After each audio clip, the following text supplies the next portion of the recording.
This episode of Genre Vision is brought to you by our premium subscribers at patreon.com/genrevision. If you become a premium subscriber for just $5 a month, you can get access to all of the bonus material we make for the Genre Vision network of shows. That includes Genre Vision, Finflix, Third Time's the Charm, and additional material that we make exclusive for Patreon. Greetings, loyal listeners and new recruits. I'm Drew Deitch. I'm Travis Newton. And this is Genre Vision. Every week, Travis and I review and recommend horror films, action movies, fantasy flicks, sci-fi cinema, and more. And we're continuing Childhood Nightmares Month with a little deviation. We're not doing a movie. We're doing Are You Afraid of the Dark, the seminal Nickelodeon horror television show, and the 2019 miniseries. Before we do that, just some quick calls to action.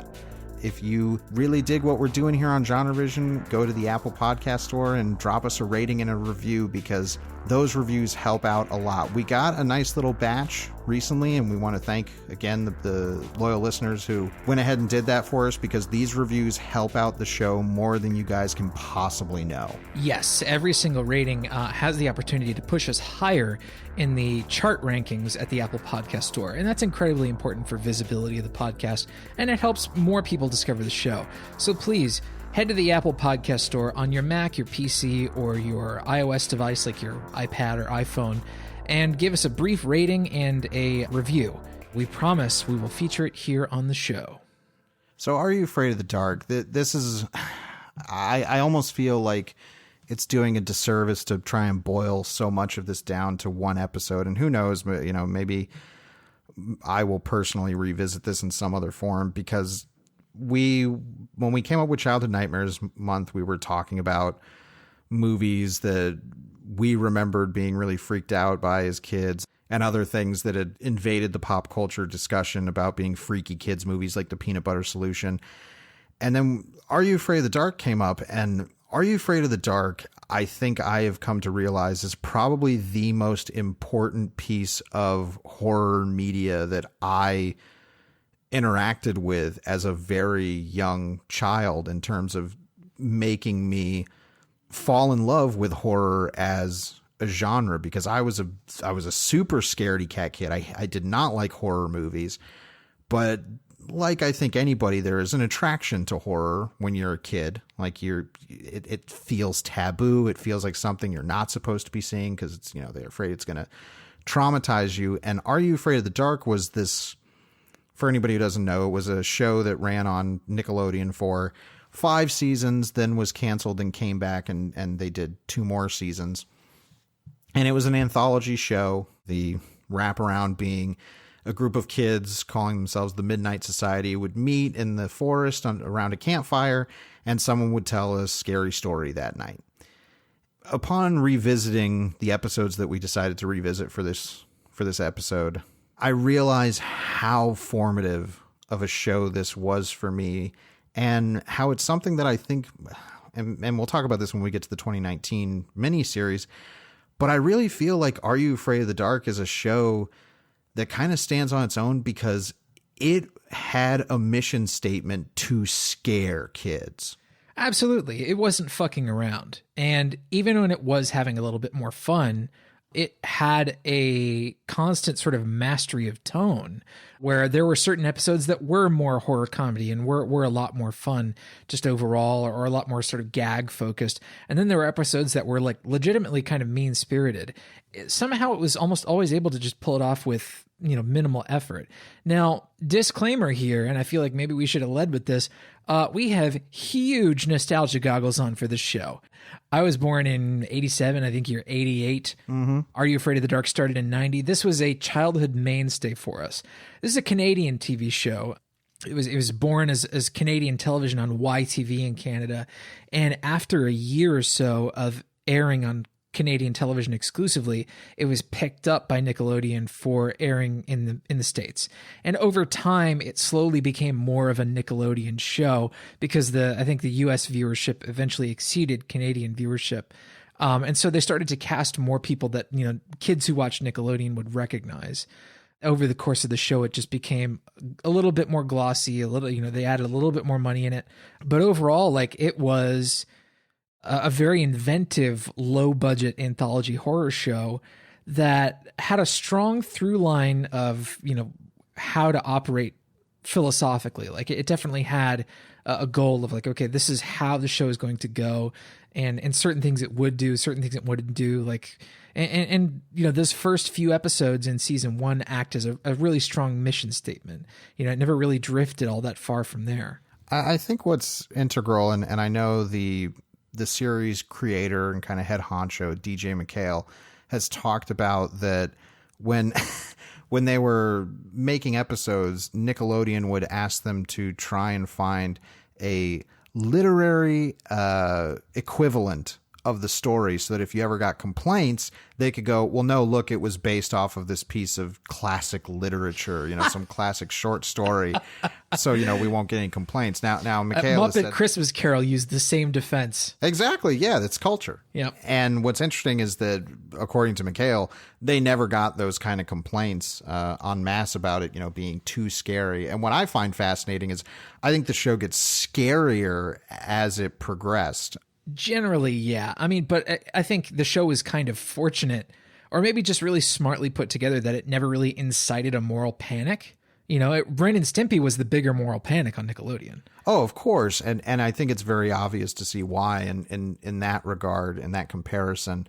Are You Afraid of the Dark looks like a tame kids show. Like, if you walked into the room when nothing horrific was happening, it just looked like every other live action kids show on TV. There was nothing surface wise scandalous about it. It looks safe. That's kind of, I think, part of its magic. Well, and with, given time, looking back on this as a man in his mid 30s, it's like, yes, this is in many ways adorably goofy. I think a parent could look at this and see like, oh, it's kind of goofy, right? And it is. But I think the goofiness is a bit of a charm now, I think, for me. And again, nostalgia goggles on fully. But for kids, they're not going to see that goofiness. They're not going to see any kind of camp value. They're not going to see just how bad the wigs are in some episodes, or just how skinny the budget was. No, sure. Yeah, they're not going to be paying attention to the cheap sets and the all that kind of stuff. They're invested in the story and the mood of everything that's going on. And I think more often than not, the original run of Are You Afraid of the Dark, which is season 1 through season 5, I think they nail what they're going for in, granted, a kids show, low budget way. But man, there are episodes of this that I think if you played them as a show now today, you would still be getting kids scared. We watched a handful of episodes that we handpicked. One of them is the season 5 premiere titled The Tale of the Dead Man's Float. And season 5, I would love to just talk about season 5 of Are You Afraid of the Dark, because it was the last regular season before they were canceled, and then eventually they came back and did 2 seasons with even more reduced budget. Because in season 5, they clearly got some money. Nickelodeon gave them some money because season 5 has a lot of monsters. It does. I mean, it's, the monster design in that episode in Dead Man's Float is very memorable. I mean, it's certainly not outside the realm of like, oh, this is like Star Trek Gorn level in some ways, where it's a very simple design. Mm-hmm. At the same time, it's kind of iconic in its simplicity. That's also an episode with a very bad wig in it. So like there are trade-offs. Of course. Like, there's a character that has just an extremely bad wig, and then the lighting setups are very, very simple and can make the location shooting look cheap. But this was, Canadian production running on a shoestring budget pretty much the whole time. And yet the direction was always solid and different. There wasn't really like a single house tone. You watch some TV shows, particularly some serialized TV shows, and it's just the same fucking tone throughout every scene of every single episode. Netflix shows are sort of notorious for this, because they try to be like 13-hour movies sometimes. But this is like, okay, we watched Dead Man's Float, which was an exceedingly serious episode for Are You Afraid of the Dark? And then we also watched The Tale of the Ghastly Grinner, which is pure flat out horror comedy. I mean, wacky, cartoonish, silly, archetypal characters, and it just fully embraces the wackiness and cartoon silliness of it. Which I think it's interesting because Tale of the Ghastly Grinner is one of the most fondly remembered episodes. It's certainly the one that stuck with me the most. And it's good because the protagonist is kind of weak in that episode. He is. But I think Are You Afraid of the Dark was so good at understanding the value of strong horror imagery for kids. And when I say strong horror imagery, if you look at a lot of Are You Afraid of the Dark episodes, there's kind of an image you could take from each episode. Oh, yeah. It's like whether it be a monster or a character or a particular scene or a makeup, something that you could pull from each episode and you can be like, that's that one. No, it was big on crafting like memorable images that would sort of sear themselves into kids' brains that have, lasted until today. And, speaking as a millennial, the target audience for this show, like, yeah, I can say with a fair amount of confidence that yes, some of those images have really lasted with me until today. If you've never seen an episode of Are You Afraid of the Dark, the basic structure is an anthology series, but every episode has a wraparound, and it's almost always the same wraparound. The stories are told by a group of kids that gather in the woods at night to tell one another scary stories. They call themselves the Midnight Society, and it was a recurring cast of kids that would change and shift, depending on the season and who was available. But there was sort of a meta story going on all the time. And the Midnight Society is established very, very strongly in the first episode of the show that aired, and that was The Tale of the Phantom Cab. Before the episode starts in earnest, there is a scene where we have the members of the Midnight Society standing around in a circle, and the camera will pan to each one of their faces to deliver a line. And it serves as the show's mission statement, and it explains the ethos of the Midnight Society. And that, outside of this, these characters aren't even necessarily friendly with one another, but they gather and are drawn to one another specifically due to horror. Like, horror is the thing that draws this group of disparate kids together. They may not have common interest outside of horror. The cool thing, and what immediately struck me about this, like I did not remember this scene from watching it when I was a kid. What immediately struck me about this is it kind of hit upon some truths about horror fans today.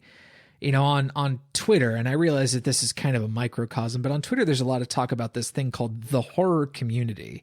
And it's not really a thing that exists, I think, in the way that people talk about it, because horror fans are this huge, group of disparate people with different interests. And the one thing that draws us together is horror. And so we don't agree on a whole lot. And I feel like there are big sects of horror fans that just won't like one another for all sorts of reasons. But the Midnight Society, I think, represents a healthier community because it's a smaller community that curates, and it curates in a way that is solely based on like how good a horror story can you tell. Right. It's interesting. And maybe we'll link to it. There's an interview with DJ McHale at GaileyDreadful.com, and they talked about the Midnight Society and how, in hindsight, McHale felt that he probably would have there would have been more work done on the Midnight Society sections of the show if he knew that was going to be a facet of the show that people really held on to in their nostalgia. Because now I watch it, and there are, like you're talking, there are meta stories going on about, okay, the story that this person's telling is because of something that's going on in the Midnight Society or in their particular life at that moment. Yeah. There are two of the episodes that we watched. I think both Phantom Cab and The Dead Man's Float are about new members trying to join the society. And the society is very exclusive and very judgy when it comes to this stuff. They've got high standards. Well, and it's interesting. In the first episode, they introduced that you have to tell a scary story, and the vote has to be unanimous for you to get into the Midnight Society. Mm-hmm. And you had brought up, it's like, oh, okay, this is interesting. This is kind of, very exclusive and kind of exclusory. And then you go to season 5, and season 5 has a new member replacing the member who was introduced in the first episode, Frank. Yep. He was the initiate in that one. In season 5, It is a new member. His name is Stig. And he is gross, and people that they don't really like him. One of the members, Kiki, directly knows who he is and is like, no, I don't like him. And at the end of his story, they have to have their vote. And they come back to him and they say, it wasn't unanimous. And they say, but come back to a couple more meetings, tell some more stories, and we'll see if you grow on us, basically. Yeah, they give him a chance. Yes, implying that there was one dissenting vote and that it was Kiki's. But it's like, okay, like the Midnight Society has changed. They saw the value in him, and even though the vote wasn't unanimous, he can keep coming back and keep trying, which basically means he's a member of the Midnight Society. Yeah.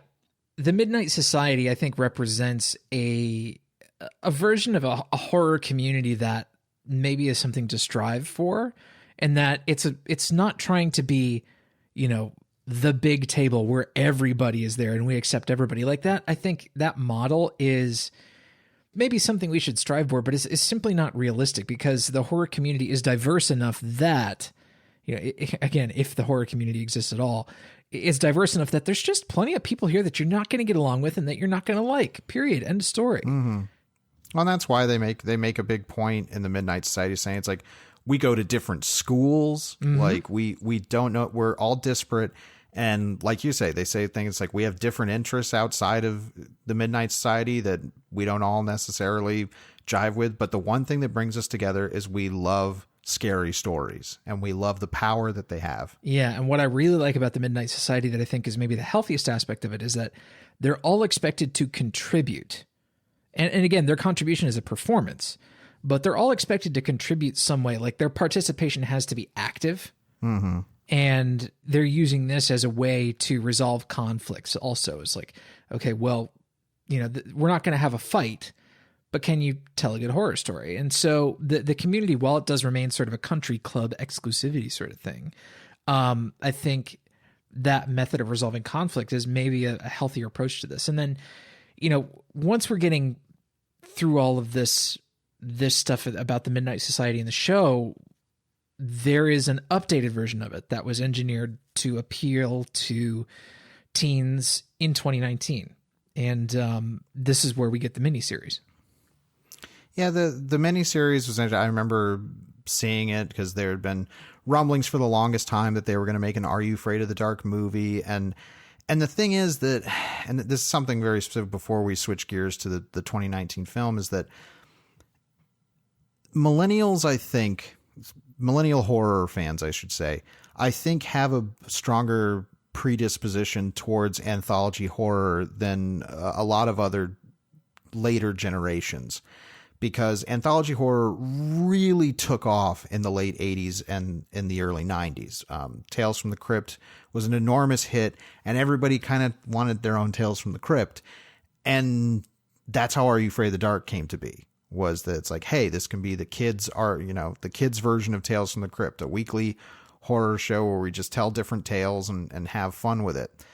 And every time they've talked about reviving Are You Afraid of the Dark or making a movie, my immediate gut reaction was like, please let it showcase the value of anthology horror, because that's not really a thing that seems targeted or interested in modern kid sensibilities. There are things, we have things like Black Mirror, but in the 90s there was Are You Afraid of the Dark, Tales from the Crypt. You had things like Goosebumps, which eventually became its own show. There was more of a push in horror to expose kids to a variety of different types of tales, of stories. Yeah, well, and, children's horror books were anthology formatted. We had Alvin Schwartz's Scary Stories to Tell in the Dark, which was all short stories. And then there were numerous other, horror short story books that, both you and I kind of went down the rabbit hole on one night. Like, it's like, oh, wow, yeah, okay, I read that too. Mm-hmm. And then, of course, Goosebumps was one giant anthology. So, but yeah, the anthology format seemed to just make a lot of sense to us. And the kind of variety that Are You Afraid of the Dark had on display is something that could not have been captured in one feature film. No, I mean, you talk about tone with the classic Are You Afraid of the Dark episodes. And I actually ended up watching like the entirety of season 1, the majority of season 2. I cherry picked some episodes here and there.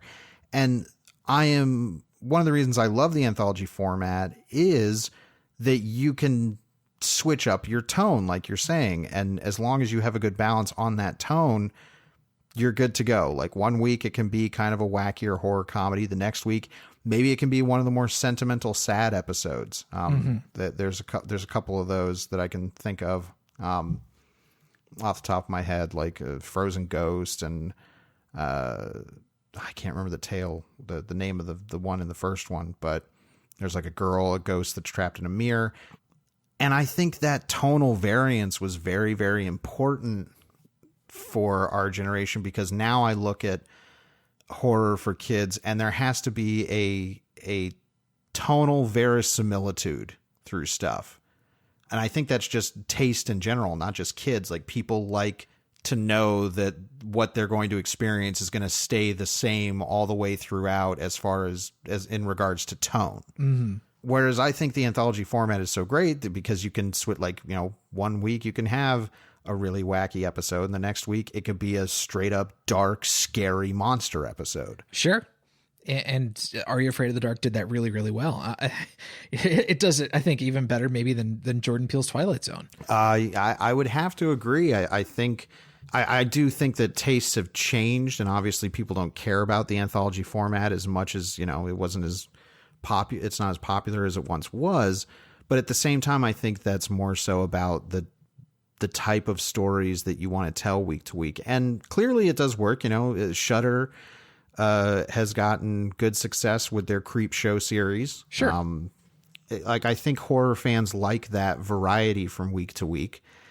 And especially I think for kids, it's really good because it's also kind of a backdoor to show, as far as horror goes, showing them the variety of the genre and how it can contain multitudes. Yeah. You know, horror is not just one thing. Right. And one of the things that I think was so attractive about the Creep Show series from Shudder is that overall, that first season became sort of a who's who for people like you and me to look at, like, oh, okay, yeah, Nicotero's going to do this episode, and then this is going to have sort of a Savini thing, and then, you know, Joe Hill's going to be on this episode, you know, as the person's story credited to, and, you know, it became that sort of like, oh yeah, I like all these people involved with this. Mm-hmm. Are You Afraid of the Dark 2019 does much the same thing, but it does so in much more of an Easter eggy sort of way. Like the reboot miniseries is set in a town in Oregon called Argento.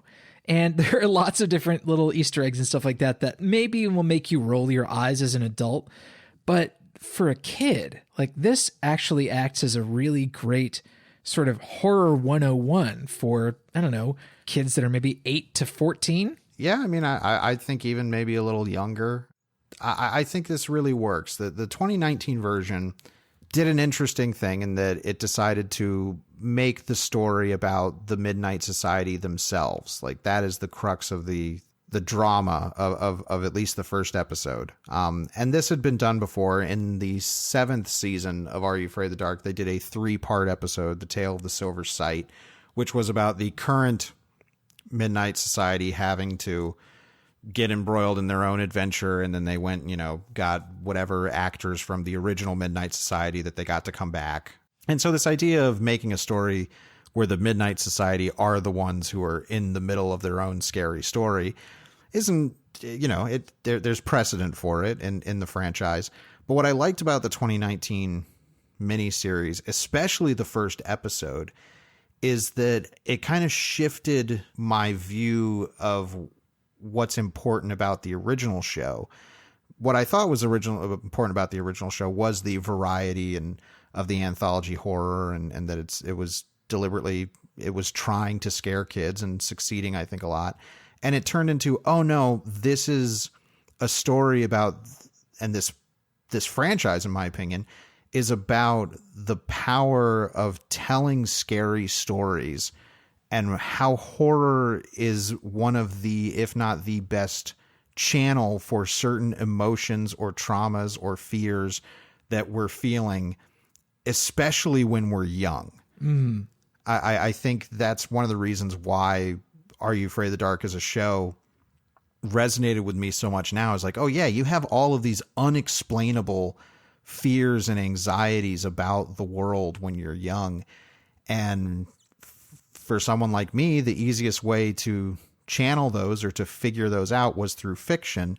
And when you're dealing with fears and anxieties, horror is often one of the best routes to take with that. And the 2019 version, especially in the first episode, starts to solidify that idea. This, you know, the new girl in town who's going to become a member of the Midnight Society tells a story about this figure that she saw in a dream.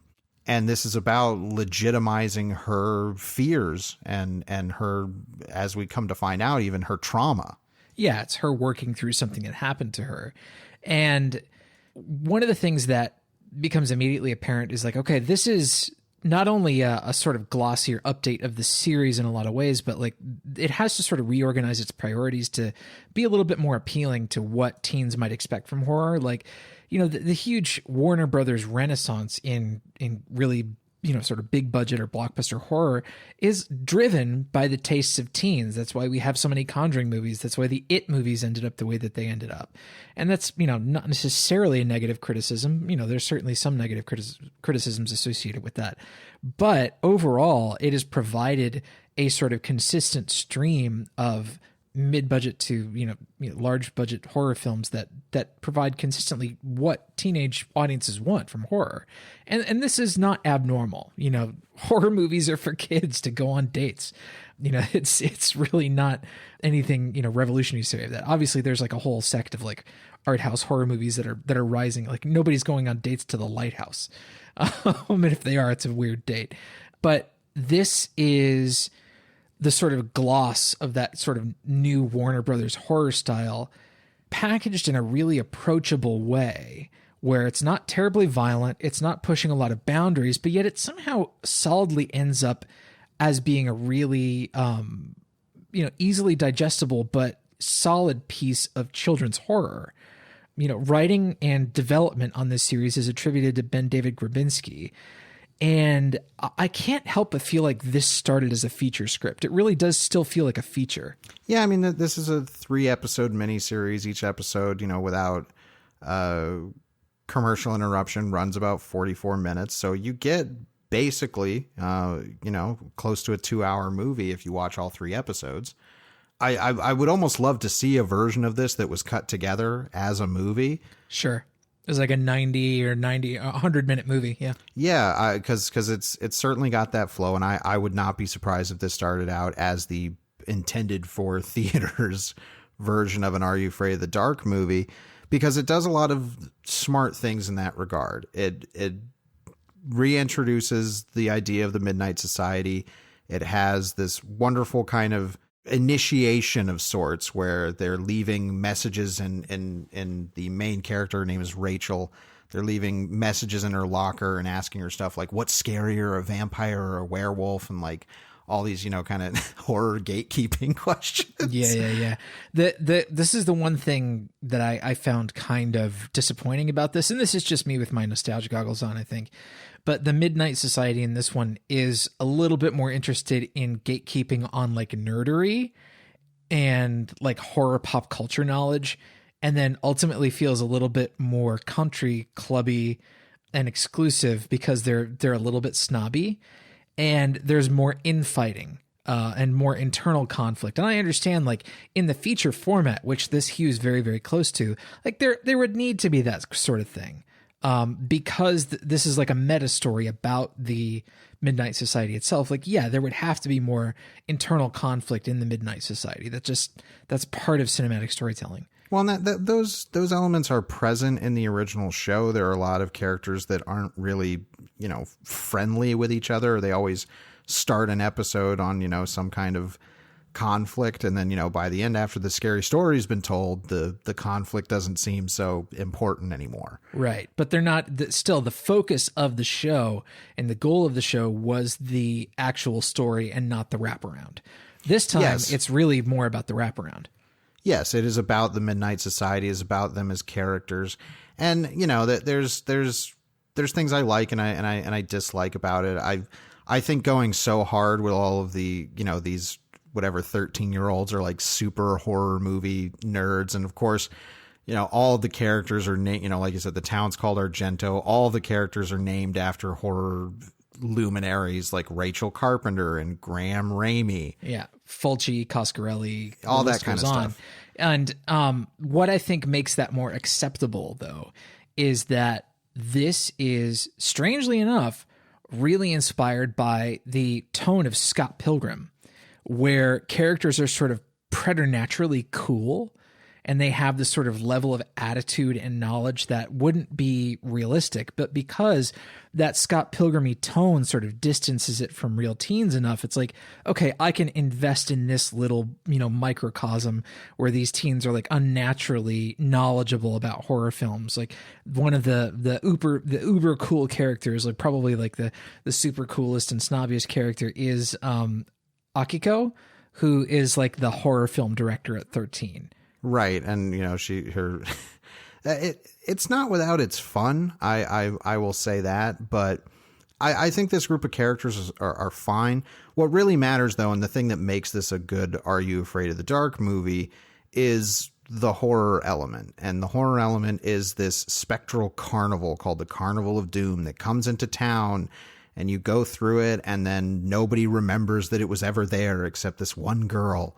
And of course, that is our lead character in this version, Rachel. You know, she tells this story to the Midnight Society, and all of a sudden, it seems like her stories come to life. It's a very Are You Afraid of the Dark premise. So, yeah. Well, and the main villain, whose name is Mr. Top Hat, played by Rafael Casal from Blind Spotting, a movie everybody needs to see. Mm-hmm. He feels very much like a figure you would see in an Are You Afraid of the Dark episode. You know, he would, and granted, this entire thing is heavily, heavily, heavily inspired by things like Something Wicked This Way Comes. That is like the numero uno, you know, scary carnival comes into town with a mysterious and, you know, spooky lead figure. Yeah.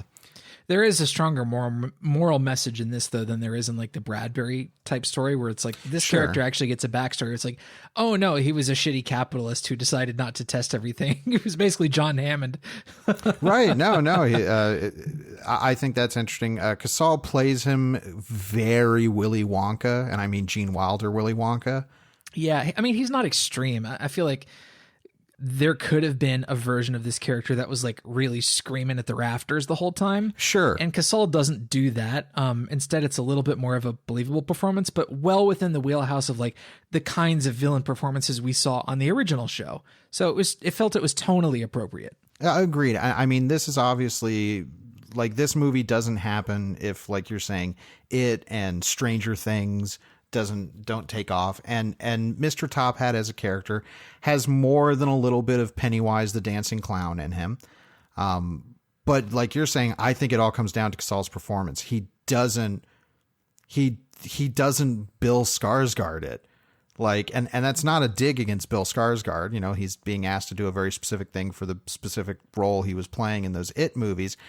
But I was watching, I was like, you know, Rafael Casal's kind of nailing the Pennywise thing better for me as far as what I think of when I think of that kind of a character from the book, or that kind of, you know, that's why I say Willy Wonka, not just in his costuming, but also in the way that kind of character is supposed to be a Pied Piper, is supposed to lure children in. And Casal plays that really, really well. He does. I mean, part of it is that he's very, very handsome and looks incredible in that costume. But that's true too. One of the things that I love about this is like, this is not a monster episode, you know, and no, Mr. Top Hat is not a monster. There are things that are, you know, eerie or monstrous about him, like scorpions seem to come out of him, but it's not one of the classics, you know, monster episodes. He's a human being that something bad happened to, and he also did something bad. And he made, you know, for all intents and purposes, he made a deal with the devil.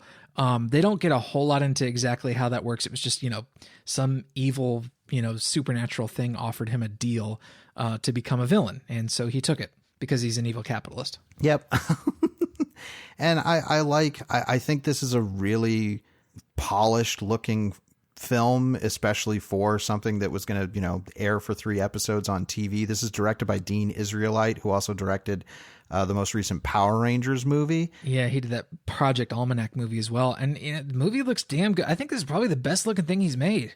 I would probably agree. Of what I've seen, I really think that they directed this with a level of feature film expertise that they probably, were not being, not able to totally indulge in as far as their budget is concerned. But I like the budgetary limitations that are in place. I think they use really well. All the carnival stuff looks just right for this kind of a production for kids. Yeah, I actually think it looks better than the It Chapter 2 carnival stuff. Okay. Or it's kind of up there with like the Stranger Things season 3 carnival stuff. Like it looks good, similar, glossy, lots of like bright, super saturated neon tones. One of the stylistic decisions of the show that I thought was really strange, because it didn't at first look like a stylistic decision to me. It looked like a compromise or a mistake, is that everything with the Midnight Society around their campfire and everything at the carnival later, after the carnival sort of becomes real, is all shot on anamorphic lenses. And what an anamorphic lens is designed to do is to give you that super wide scope aspect ratio. And, when it's originally filmed, that glass stretches a sort of narrower, wider image onto a full cell of film, or, onto the sensor of the digital camera. And then the image has to be squeezed back down either digitally or through projection in the case of film. And if you don't properly squeeze it back down into the scope aspect ratio, things look stretched unnaturally tall. And that's what happened here. So instead of displaying the stuff that was shot on anamorphic lenses in the proper scope aspect ratio, they left it in standard widescreen, 16:9. So stuff in those scenes where the kids are around the campfire or they're at the carnival, everything looks, to my eyes, because I have a thing about aspect ratios. To my eyes, it looked wrong. It just didn't look correct. So to me, it looked like a mistake. But I know it's not a mistake because I talked to Ben David Grabinski about it. Yeah, so he illuminated the creative decision behind that for you. Yeah, it was a conscious decision, he said. So I trust him, and it's like, okay, well, it's not a decision that I would have made, but I respect that it was a conscious decision. Well, and I see the logic behind it. Like Sure, I see the creative logic behind why they did it, and I get it. And here's the thing. I went into the 2019 Are You Afraid of the Dark like, okay, we're going to cover this because it's, a newer thing, and we like Ben David Grabinski as a figure on like Twitter and stuff like that. Sure. And there was a curiosity because when it had aired, as of this recording, last year around October, it got some pretty good response from, people that we follow as far as horror reviewers and things like that. And I went into it like, yeah, this will probably be pretty well made, but it won't be my kind of thing, and I'll just see how horror is being sold to kids right now. And upon watching it, for the most part, I had a really good time watching it. I was kind of like, if this had come out when I was watching Are You Afraid of the Dark, I think I would have been pretty into it. Sure, but as an adult, I think there's still a lot to appreciate about it. Like the direction on it, tight. The writing on it, tight. The edit on it, fucking real tight. I mean, it is more stylish than any child viewer would care to notice. Oh, sure. That sort of Scott Pilgrim-y snappiness to it was like, oh, wow, actually, they're not fucking around. There's a scene, where that's kind of like part of the typical structure of the show where Rachel is telling her story to the Midnight Society for the first time to see if she can get inducted. And she's telling a story about a little girl who goes to the Carnival of Doom, and she meets Mr. Top Hat and so on and so forth. She eventually goes back home, and her parents seem like, they've sort of fallen under the spell.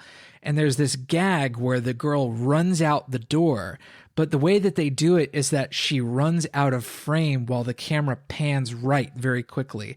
And then they have another person or, slamming the front door shut. So it looks like she runs unnaturally fast out the front door, when in reality, she's just exited on the right side of the frame. And pulling these gags off is difficult because they have to be intensely choreographed, but it shows a really strong intentionality and a stylistic intention, even at the writing level, that says, this is how we're going to do this from a tone standpoint.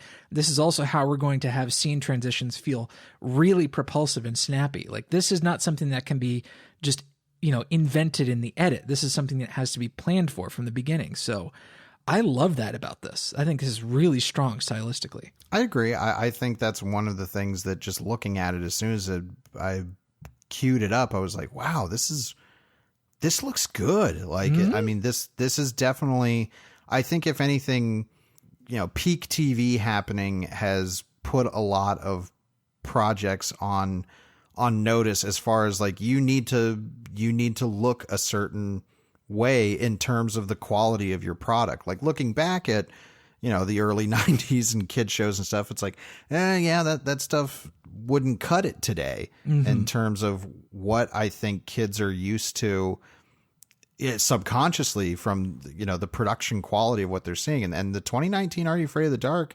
Like, if it had a little bit more budget, that could have been a theatrical release. Oh, absolutely. Yeah. I mean, it never looks really cheap at all. I mean, there are some visual effects and things. It's like, oh wow, okay, yeah, they spent a little bit of money there. That looks good. They did, and I'm pleasantly surprised by how much I enjoyed it. And kind of looking back at Are You Afraid of the Dark? Like, I'm still like, we were watching this stuff for this show, but I have the first 5 seasons on DVD, and I know even after we're done with this, I think I'm just still going to keep watching the show. I probably will too. I mean, I was really impressed by those old episodes and sort of how they've held up. And yes, they are dated, but, certainly in a way I find charming. And, that's the nostalgia goggles kicking in again. But I don't think they're falling on their face in any sort of way. I mean, yes, they are a low budget horror show, but their tight control of their tone is pretty much like on point, like always good. Well, yeah, I was going to say that their datedness, because we've talked about this with other movies, I think they're charming because their dated aspects aren't flaws or failures. Yeah, it's the same when you look at like Star Trek, the original series. It's like, yes, the show was thinking bigger than it could actually show. Mm-hmm. And the quality of the writing, I think, and the quality of the direction, I think, sort of fills in those gaps. Like, even when you're looking at a really cheap set, it's like, if it's firing on other cylinders, then it's still doing its job and still being quite good. Mm-hmm. And one thing I'm glad that they did, with the miniseries, is they didn't try to replicate in a nostalgia goggles kind of way what the original series felt like and looked like. Right. They gave it a new look, they gave it a new feel, and they said, we'll pay respect to what we love about the show, but like, this is an update. And it's, I think, a very successful one. And I think it owes, a fair amount of that success to the success of the original series. I agree. I mean, at the end of the 2019 Are You Afraid of the Dark, I had a moment of like, man, I wish this was a new version of the show. I would come back every week and watch scary stories done by this creative team with this Midnight Society cast. Like, I was in. And it gives you like a let's keep it going type of ending where it's like, yes, please. Tell a story. Let's keep it going. Yeah, and I think that's I think that's the highest compliment as a millennial like me can give to this new thing. Is like, please, sir, I want some more. Yeah, it's like, hey, you revived this thing and did something really fun and creative with it, and different. Yes, did something different while totally honoring the spirit of the original.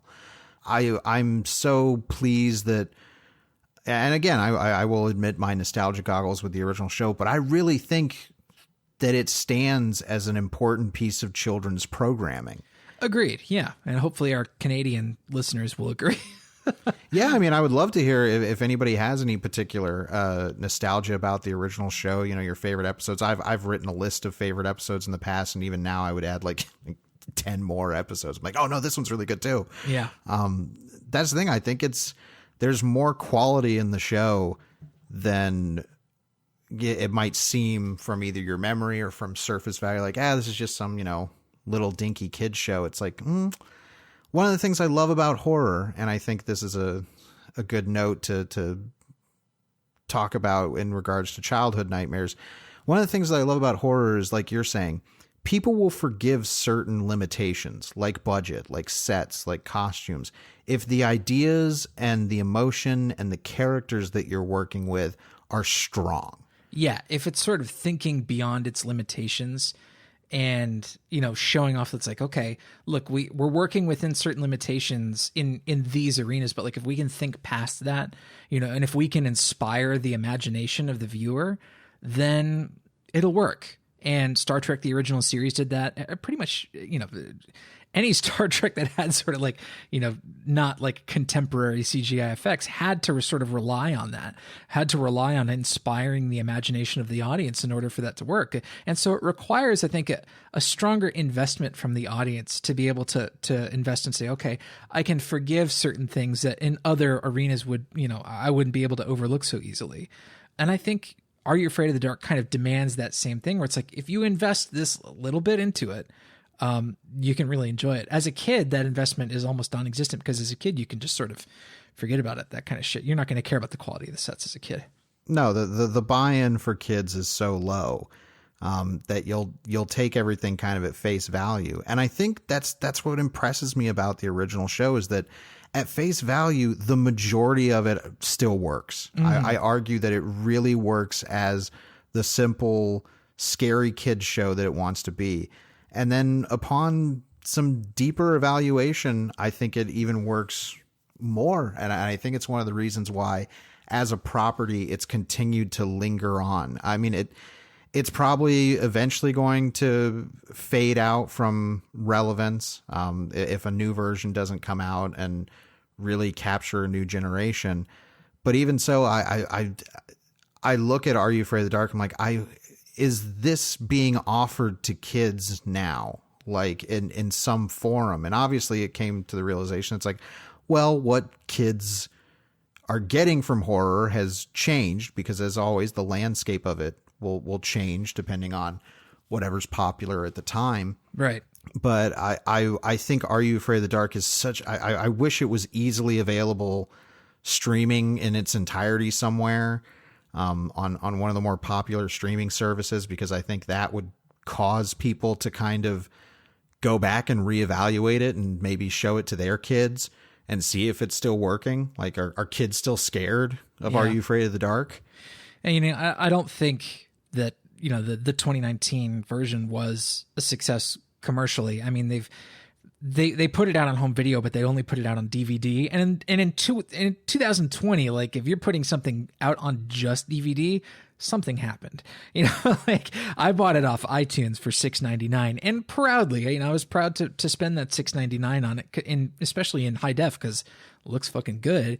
But yeah, if it didn't light a fire like I hoped it would, then yeah, Are You Afraid of the Dark may be something that it's time to, like, put away and end for good, and that's okay. Sure. There's still enough of a run where it's like, yeah, this was good.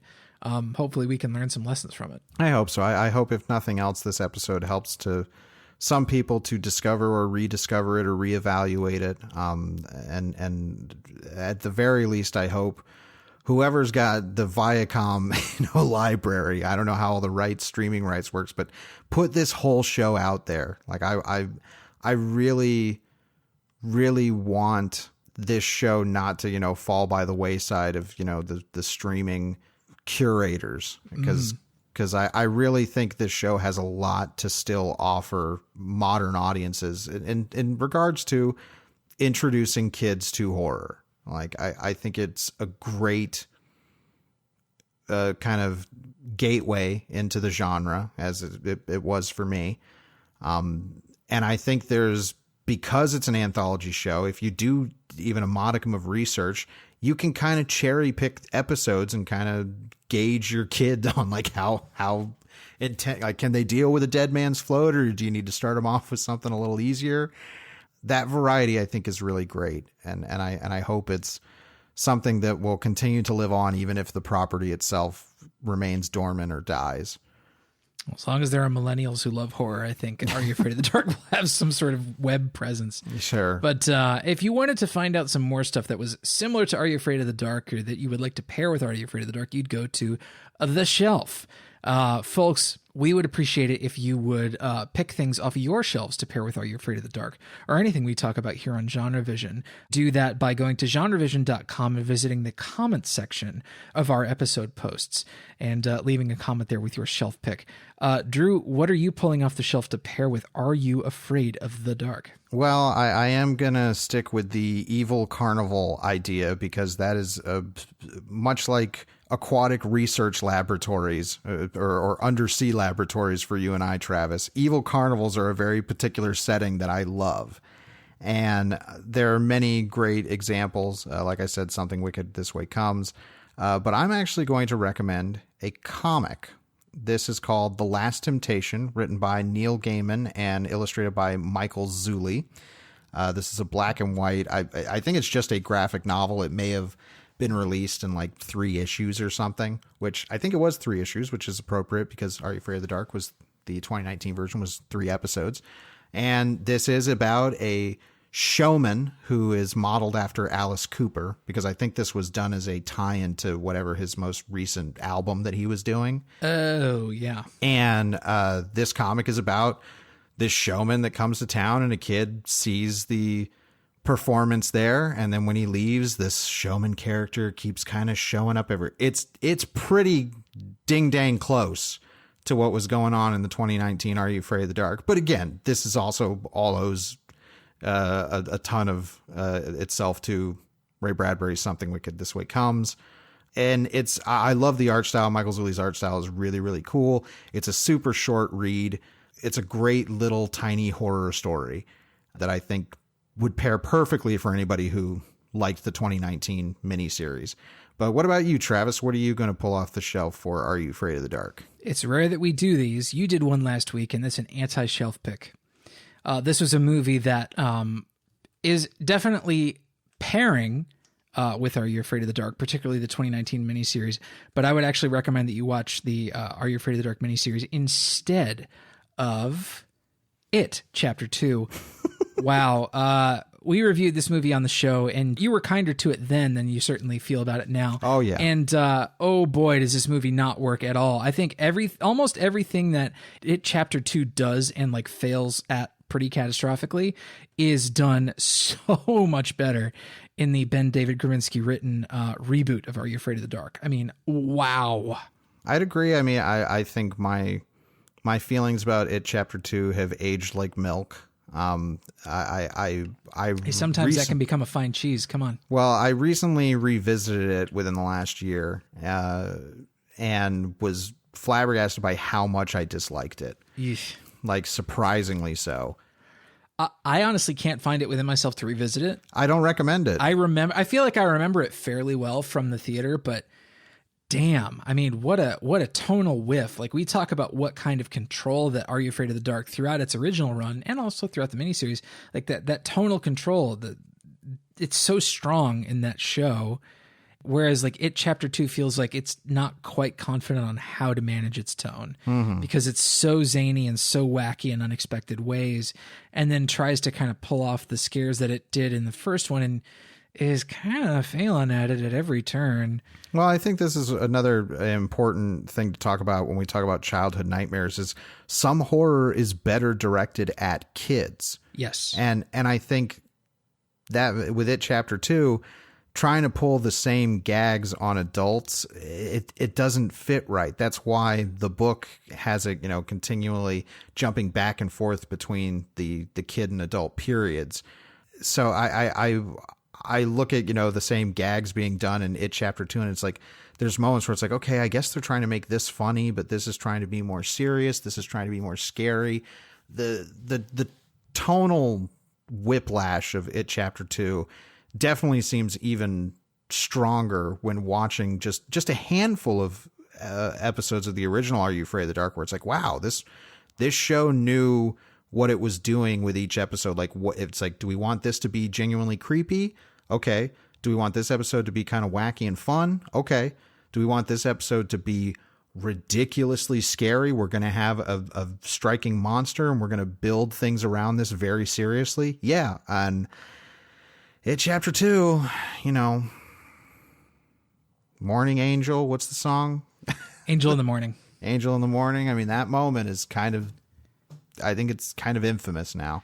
It is. I mean, it was a big swing, but it was a miss. Yikes. I mean, Chapter 2 is full of like wacky scene transitions that don't work. And, whereas Are You Afraid of the Dark is full of like really fun scene transitions that, take some creative swings, but like connect pretty much every time. So yeah, skip It Chapter 2, watch Are You Afraid of the Dark 2019 instead. Agree. Well, our listener shelf picks for last week's episode on Return to Oz, we have Eric Fuchs recommending Wicked, the stage production. Mr. Milksteak went with The Dark Crystal and Time Bandits. JT had Gremlins 2, The New Batch, always great. And loyal listener Hobb had the novel Was by the Canadian sci-fi fantasy writer Jeff Ryman. And can I also say, you guys, we're going to talk about it a little bit, but man, you guys just stay on topic and have really good discussions every week in the comments about the movie. So I want to thank everybody for that. Let's do some currently consuming. Nom, nom, nom, nom, nom. Travis, what's been on your plate? I've got a smorgasbord of things I can pick from today, but I wanted to talk about Poltergeist 3. Okay. I hadn't watched Poltergeist 3, I think, in full. I had seen bits and pieces of it on TV when I was younger. And so I had like a general idea of what the movie was like and like where it took place and what the scare sequences were. And it's like, okay, rewatching it was like, all right. I did, in fact, have a fairly solid idea of what this movie was. However, I had seen the episode of Cursed Films about the Poltergeist series, and they explained some of the things that happened there. And I thought for a while, like, there's no way I can watch Poltergeist 3 because it's too sad what happened to Heather O'Rourke. And, you can see just how sick she is and, the suffering from the side effects of the medications they had her on in the movie. But I thought, I just need to watch this movie and kind of find out what's going on. And, wow, this movie's pretty bad, huh? Yeah, I definitely, I think it might have been the first Poltergeist movie I saw because I remember it being on TV quite a lot. Woo. And I like Gary Sherman is a good director. Mm-hmm. I think the ethos behind the movie where they wanted to do a lot of like practical gags with the mirrors in this hotel and everything. Sure. And there are some really good effects gags throughout the movie. I mean, like evenly sprinkled throughout the movie, there are some really fun practical effects gags, all things captured in camera. There aren't a whole lot of optical effects in the movie. No. Which is different from Poltergeist and Poltergeist 2, which feature many optical effects. But the story is just such a slog. Oh, God. I mean, like a half hour in and like nothing happens in this fucking movie. And it's like, oh, God. Even at 45 minutes in, I was like, some shit needs to go down. And then as soon as it starts to go down, you're like, can some different things go down, please? There are some fun gags. Like they bring back... gosh, what's her name? Zelda Rubinstein from the first two movies. There's a gag where she gets grabbed through the mirror by a demonic little Carol Ann, and the jump cut that they use to sort of trade her physical form for like this sculpted, dried out, desiccated raisin corpse of Zelda Rubinstein is a fun jump cut. Nancy Allen, of course, is an incredible actress, and Tom Skerritt is an incredible actor. They're asked to do some really just bad things in this movie. Tom Skerritt is always pressing his face up against other people's faces. It's very awkward. Nancy Allen looks like she does not want her face pressed up against Tom Skerritt's. And I mean, yeah, I don't blame her, considering, how this movie goes down. Tom Skerritt kisses Lara Flynn Boyle's character on the mouth at one point. It's his daughter. Like, what's going on here? It's Ugh. I mean, not counting the unfortunate things that happen with the production and with the death of Heather O'Rourke. It's just an unfortunate movie. Like in a lot of ways, it feels like an unfinished movie. It does feel that way. Although really the only thing that was unfinished is the reshot ending. And weirdly enough, the reshot ending isn't all that different from the original ending.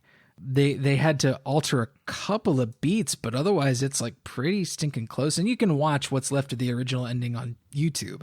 but they had to reshoot a couple things. And one of the things they had to reshoot, unfortunately, was a shot like after Heather O'Rourke's character had been rescued out of the mirror dimension.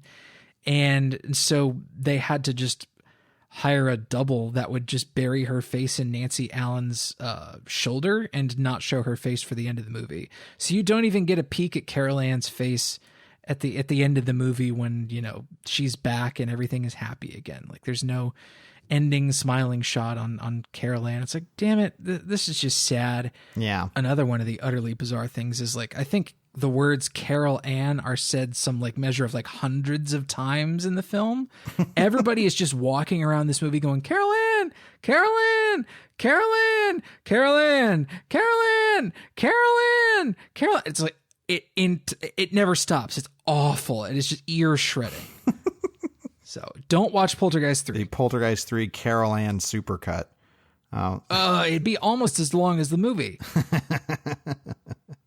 Well, on my end, I think I've watched enough of this now to give my take on the show here. You talk about, you mentioned Star Trek, and I think it's time for me to talk about Star Trek Lower Decks. This is the new animated series on CBS All Access, and I was not looking forward to this at all. In all honesty, my feelings about Star Trek have really soured ever since, you know, I liked the 2009 reboot quite a bit at the time, but now I look back, I'm like, I bet if I tried to watch that, I really wouldn't care. I probably wouldn't feel very strongly about it. And then Star Trek Into Darkness, I've said my piece about that more than you hate with every molecule of your being, so on and so forth. Mostly. And Star Trek Beyond was fun. Like Star Trek Beyond is definitely the best to come out of this entire new Trek period. And that means not just the Abrams and Justin Lin movie, you know, the shows too. Like I bailed on Star Trek Discovery in the first season. I was like, this isn't what I'm looking for out of Star Trek. Star Trek Picard looked abominable to me. Like it just looked like misery porn. And I was like, I don't want any part of that. Like I saw enough in the advertising and I read up about it and I was like, there's no way I'll enjoy this. And I just know that. And you know, it's like, I feel bad not engaging with the thing properly to get it. But I was like, I know what I'm looking for out of Star Trek. And that's about as far from it as I can think.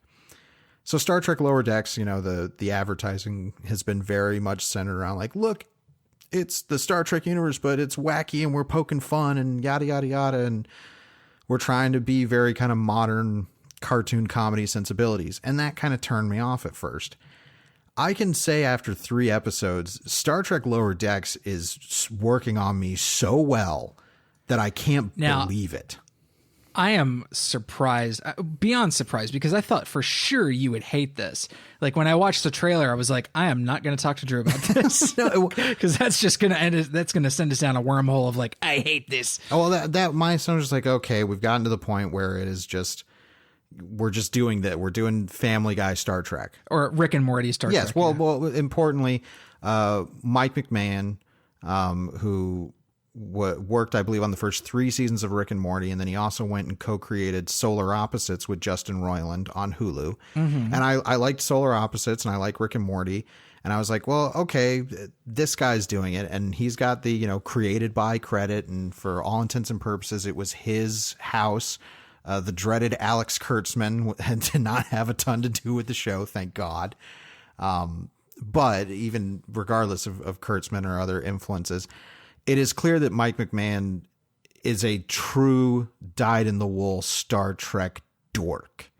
Like a dork in the way that made me realize, like, oh, part of the problem that I've been having with Star Trek since the reboot is Star Trek had to be cool because it had to, you know, compete with all other event cinema. It had to compete with other science fiction, fantasy, action stuff.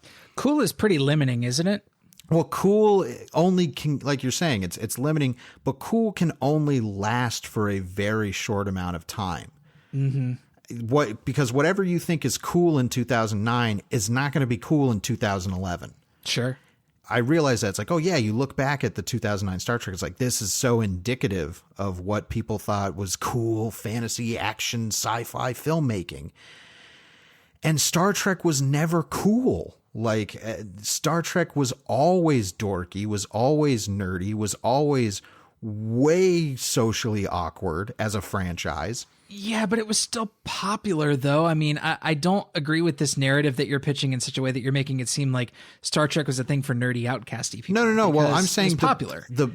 Of course it was popular, but the property itself didn't treat itself as this, yes, we're popular and awesome. Like, there's never that air in classic Trek. No, it was very cerebral. And that's what I mean when I say the property itself is this. It's not the response to it or the fan, because it's like, yes, of course, clearly it was popular enough that, Paramount made like 10 movies out of this.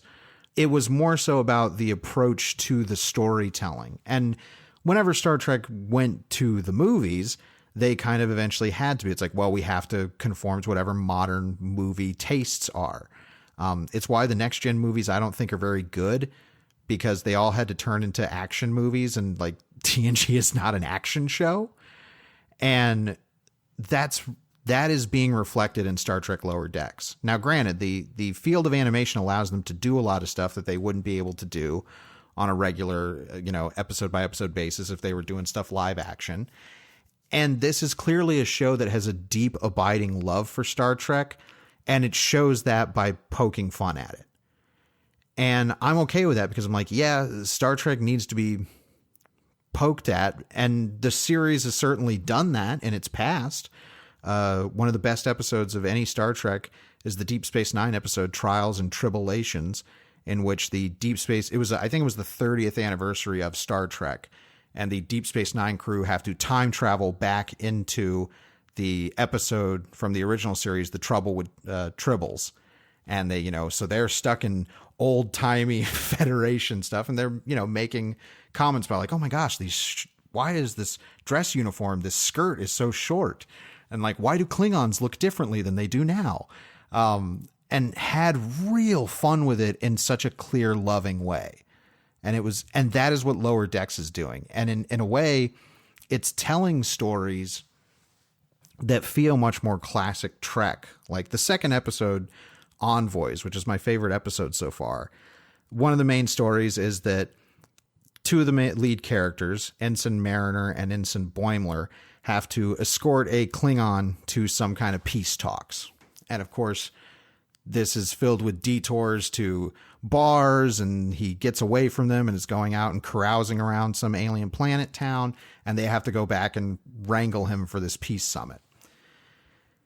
And that's not the kind of story you can tell in the new era of Trek, where everything has to be cool and everything has to be about secret societies blowing up things to, like things don't have to be that important.